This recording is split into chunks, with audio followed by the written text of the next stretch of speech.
From this into this. Ayan, for today video nga ay maglalagay nga ako nitong pilik mata ng Coremas DIY eyelashes. Inuna ko muna nga i-curl yung mga pilik mata ko bago ko nga ilagay itong mga eyelashes. At kakailangan ko rin pala ng pandikit ng pilik mata dyan. Pagkatapos ko ang i-curl, ayan, nilagay ko na nga dyan at isa-isa nga ilalagay yan sa aking pilik mata. Nahirapan pa nga ako dyan dahil first time ko nga gamitin itong Korean eyelashes na ito. Yan, dahil nga hindi ko nga gamay yung eyelashes na yan. Mga ilang minuto rin ako nagtiyaga sa eyelashes na yan ilagay. Dahil isa-isa nga nilalagay yan kaya medyo nahirapan ako. Pero worth it naman siya, madami na siya. At saka ang gaan niya sa mata, parang hindi ka nga naka-fall eyelashes dyan eh.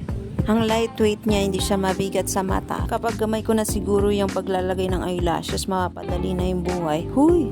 Ayan, dahil tapos na nga ako dyan, ayan, pa beauty